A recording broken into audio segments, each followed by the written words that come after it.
എല്ലാവർക്കും നമസ്കാരം. എൻ്റെ പേര് കവിത. കവിത പ്ലസ് ചാനലിലേക്ക് എല്ലാവർക്കും സ്വാഗതം. എൻ്റെ ക്യാൻസർ ജേർണിയിൽ രണ്ടാമത്തെ അഡ്മിഷൻ കഴിഞ്ഞപ്പോഴത്തേക്ക് അത് പറഞ്ഞു കഴിഞ്ഞപ്പോഴത്തേക്ക് ഒന്ന് വഴിതെറ്റി അല്ലേ. കാലൊടിഞ്ഞ 2020 പോയി. നമുക്ക് തിരിച്ച് വീണ്ടും വരാം. എൻ്റെ മൂന്നാമത്തെ അഡ്മിഷനെ കുറിച്ച് പറയാം.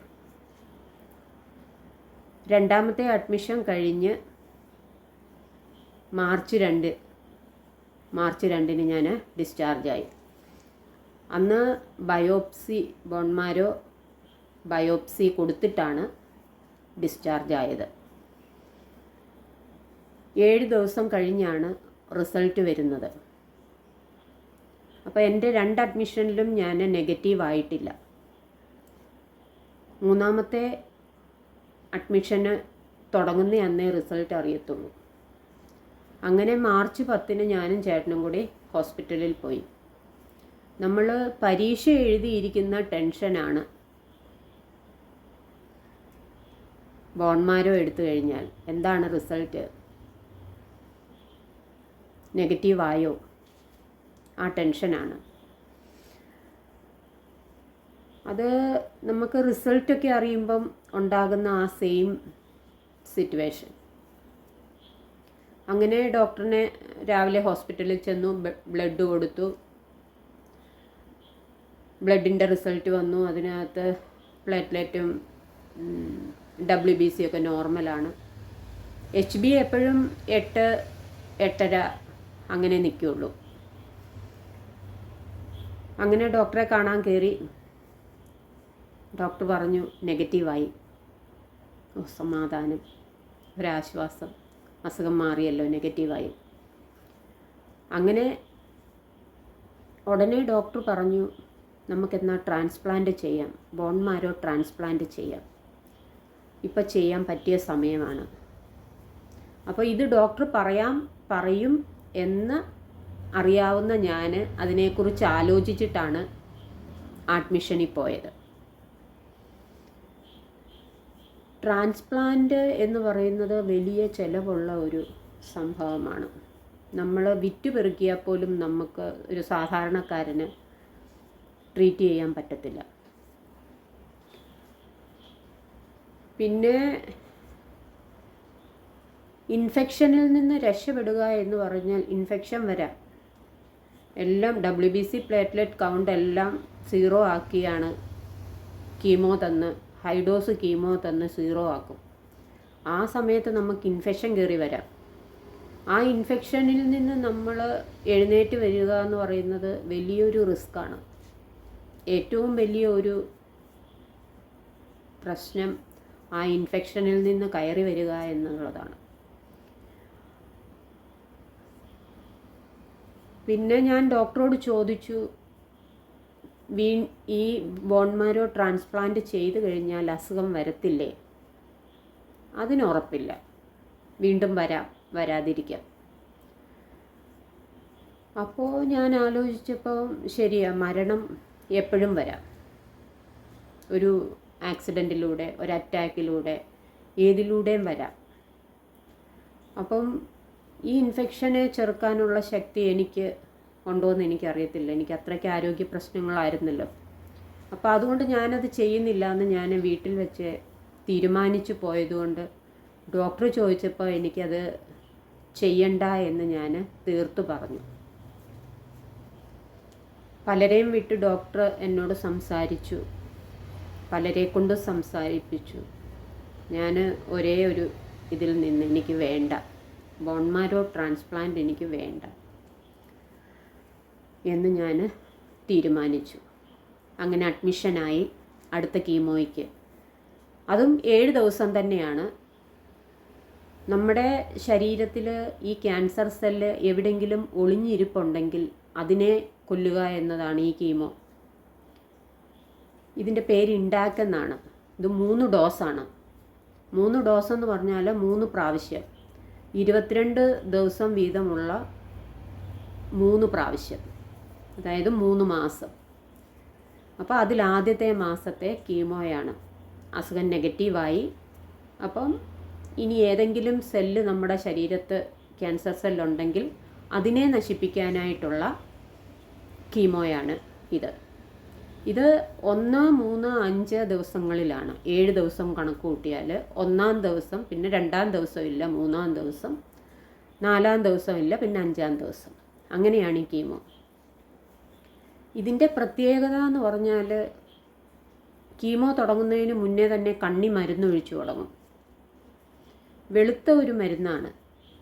കണ്ണിൽ മരുന്ന് ഒഴിച്ചില്ലെങ്കിൽ കണ്ണടിച്ചു പോകും. അത്രയ്ക്ക് ശക്തിയുള്ള കീമോയാണ്. ഈ കണ്ണിൽ മരുന്നൊഴിക്കുക എന്ന് പറയുന്നത് വലിയ പ്രയാസമായിരുന്നു. കണ്ണിന് വേദന, തലവേദന, ചെവിക്ക് വേദന, ഉച്ചിക്ക് വേദന, ആകെ തലയ്ക്ക് പ്രശ്നം. ഈ കണ്ണിൽ മരുന്നൊഴിക്കുക എന്ന് പറയുന്നത് വലിയൊരു പ്രശ്നമായിരുന്നു. ഇപ്പോൾ രാവിലെ 10 മണിക്കാണ് കീമോ തന്നതെങ്കിൽ 3 മണിക്കൂറാണ് ഒരു കീമോ. രാത്രി 10 മണിക്കാണ് അടുത്ത കീമോ. അപ്പോൾ ഒരു ദിവസം 2 കീമോ, 3 മണിക്കൂർ വെച്ച്.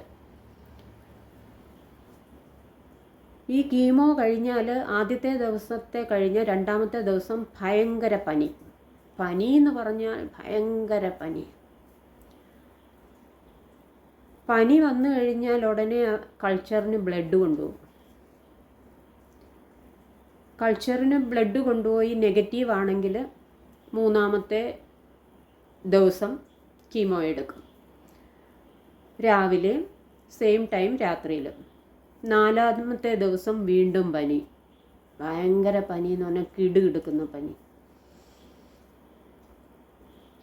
അപ്പോൾ കൾച്ചറിന് വിടും, നെഗറ്റീവാകും, വീണ്ടും എടുക്കും. അങ്ങനെയാണ് ആ കീമോ. ആ കീമോ എടുക്കുന്ന 7 ദിവസവും ഒന്നട വിട്ട് ഭയങ്കര പനിയാണ്. പൊള്ളുന്ന പനിയും കിടുകിടാന്ന് വിറയ്ക്കും എന്ന പനി. അങ്ങനെ പനി വരും ആ കീമോയ്ക്ക് എന്നാണ് പറയുന്നത്. എനിക്കറിയില്ല. എനിക്കെന്തായാലും പനിയായിരുന്നു. എപ്പോൾ ആ കീമോ കയറ്റിയാലും ഭയങ്കര പനിയായിരുന്നു. പിന്നെ സൈഡ് എഫക്റ്റ് ഭയങ്കരമായിരുന്നു. ഈ പനി ഒന്നാമത്. വെള്ളം കുടിക്കുക എന്ന് പറയുന്നത് വലിയൊരു ടാസ്ക്കായിരുന്നു. കാരണം ഒന്നാമതേ വയ്യ. ബാത്റൂമിൽ പോകാൻ പോലും വയ്യാത്തതുകൊണ്ട് നമ്മൾ വെള്ളം കുടിക്കുന്നത് കുറയ്ക്കും. അപ്പോൾ നമുക്ക് രാവിലെ ഒരു പേപ്പർ തരും. അതിനകത്ത് നമ്മൾ കുടിക്കുന്ന വെള്ളവും നമ്മൾ ഒഴിക്കുന്ന യൂറിൻ്റെ അളവും രണ്ടും എഴുതി വെക്കണം. അത് നമുക്ക് വയ്യ. കീമോ എടുത്തൊക്കെ തളർന്നിരിക്കുന്നതുകൊണ്ട് നമുക്ക് ക്ഷീണമാണ്. അത് ബൈസ്റ്റാൻഡറിൻ്റെ പണിയാണ് അത് എഴുതുക എന്നുള്ളത്. ഈ വെള്ളം കുടിച്ചില്ലെങ്കിൽ നമുക്ക് NS കയറ്റും. ഹോസ്പിറ്റലിൽ നമ്മൾ ക്ഷീണമൊക്കെ ആയിട്ട് ചെന്നാൽ കയറ്റുന്ന ഒരു സാധനമാണ് NS. ഈ NS അങ്ങോട്ട് കയറ്റി കഴിഞ്ഞാൽ ശരീരം മുഴുവൻ കിടുകിടാന്ന് വിറയ്ക്കും, തണുക്കും. ഭയങ്കര തണുപ്പാണ്. കമ്പിളിയിട്ട് വരെ പുതയ്ക്കും. അത്രയ്ക്ക് തണുപ്പാണ്.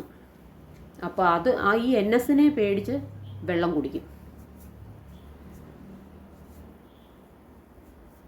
ഇത്ര ഗ്ലാസ് വെള്ളം കുടിക്കണം എന്ന് നിർബന്ധമാണ്. ഇല്ലെങ്കിൽ ഡോക്ടർ NS ഉടനെ കുറിക്കും. NSനെ പേടിച്ച് വെള്ളം കുടിക്കും. അങ്ങനെ 7 ദിവസം കണ്ണിൽ മരുന്നൊഴിച്ച് കഴിഞ്ഞ് 8-ാം ദിവസം ആകുമ്പോഴത്തേക്ക് ആശ്വാസമാണ്. ഇനിയും കണ്ണി മരുന്നൊഴിക്കണ്ടല്ലോ. എന്തൊരു സന്തോഷം.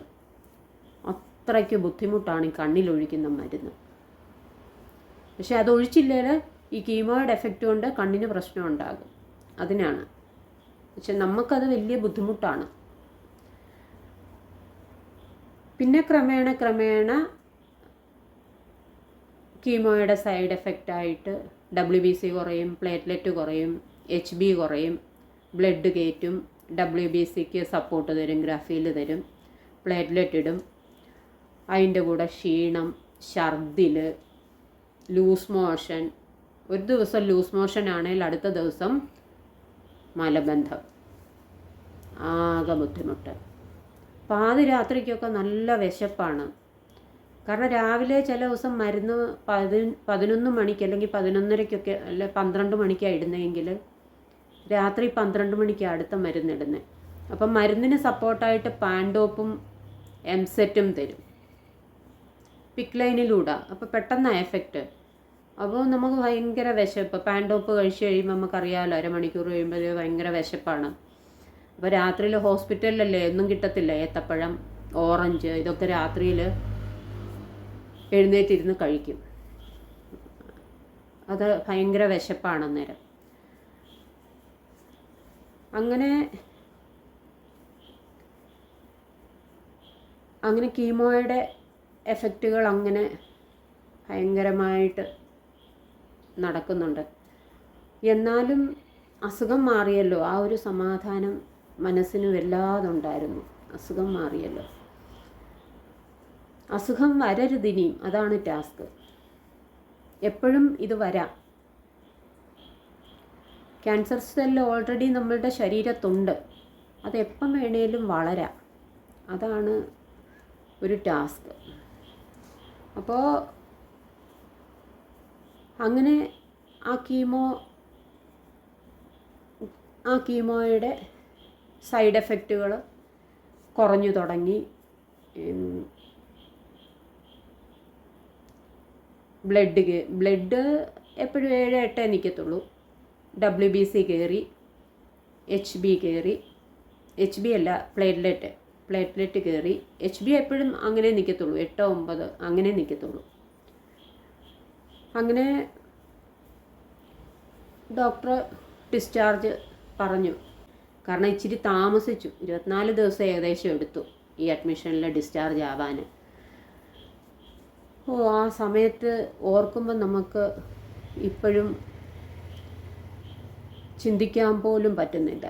കണ്ണി മരുന്നൊഴിക്കുന്നത്, NS ഇടുന്നത് എനിക്ക് വലിയ ബുദ്ധിമുട്ടായിരുന്നു. എന്നെ കിടുകിടാന്ന് വിറയ്ക്കുമായിരുന്നു. അങ്ങനെ ഒരു കീമോതെറാപ്പി എന്ന് പറഞ്ഞു കഴിഞ്ഞാൽ മനുഷ്യന് നല്ല സെല്ലുകൾ കൂടെ നശിച്ചുകൊണ്ടിരിക്കുകയാണല്ലോ. ക്യാൻസർ സെല്ലുകൾ നശിക്കുന്നു, കൂടെ നമ്മുടെ നല്ല സെല്ലുകളും നശിച്ചുകൊണ്ടിരിക്കുകയാണ്. അപ്പോൾ അതനുസരിച്ചുള്ള ബുദ്ധിമുട്ട് നമുക്ക് ഭയങ്കരമായിട്ടുണ്ടാവും. അങ്ങനെ ഡിസ്ചാർജായി വീട്ടിൽ വന്നു. എൻ്റെ മുടി ഇങ്ങനെ ഇവിടെ വരെ ക്രോപ്പ് അടിച്ചിട്ടിരിക്കുകയാണല്ലോ. വട്ടത്തിലെങ്ങും മുടിയില്ല. മുടി വെട്ടാൻ ചേട്ടൻ സമ്മതിക്കുന്നുമില്ല. അങ്ങനെ നാത്തൂൻ്റെ മോള്, അടുത്താണ് വീട്, അവൾ വന്നു കഴിഞ്ഞാൽ ഞാൻ അവളോട് പറഞ്ഞു, എൻ്റെ മുടി വെട്ടിത്താ മോളെ. അവൾ ശരി അമ്മായി, എന്നാൽ നമുക്ക് മുടി വെട്ടാം. അങ്ങനെ അവളാണ് എൻ്റെ മുടി പറ്റ വെട്ടി മൊട്ടയാക്കിയത്. ചേട്ടനും കൂടി. അങ്ങനെ അമ്മാവനും അനന്തരവളും കൂടാണ് എൻ്റെ മുടി മൊട്ടയാക്കി. എന്തൊരാശ്വാസമായിരുന്നു തലയ്ക്ക്. ശരിക്കും എന്തൊരു സന്തോഷമായിരുന്നു തലയ്ക്ക് ആ മുടി പോയി കഴിഞ്ഞപ്പം. ക്രോപ്പ് ചെയ്തപ്പോൾ തന്നെ വലിയ ആശ്വാസമായിരുന്നു. അങ്ങനെ ആ ആഴ്ചയിൽ ഞാൻ മൊട്ടയായി. എൻ്റെ ഫോട്ടോ ഒന്നും ഞാൻ എടുത്തു വച്ചിട്ടില്ല, ഇല്ലെങ്കിൽ ഞാൻ ഇടായിരുന്നു. ഞാൻ അങ്ങനെ ഹോസ്പിറ്റലിലെ ഫോട്ടോസ് അതൊക്കെ വളരെ കുറവാണ് എടുത്തു വച്ചിരിക്കുന്നത്. പിന്നെ പ്ലേറ്റ്ലെറ്റ് കുറയുമ്പോൾ ഉള്ള ബ്ലഡ് ചെത്ത കുറച്ച് ഫോട്ടോകളോ അങ്ങനെയൊക്കെ ഉള്ളൂ. അതൊക്കെ നിങ്ങളെ കാണിച്ചെന്തിനാ വിഷമിപ്പിക്കുന്നത്? നിങ്ങളോട് സംസാരിക്കാനാണ് എനിക്കിഷ്ടം. നിങ്ങൾക്ക് ഇഷ്ടപ്പെടുന്നുണ്ടെന്ന് വിചാരിക്കുന്നു. ഇഷ്ടപ്പെടുന്നുണ്ടെങ്കിൽ ഷെയർ ചെയ്യുക, സബ്സ്ക്രൈബ് ചെയ്യുക. നമസ്കാരം.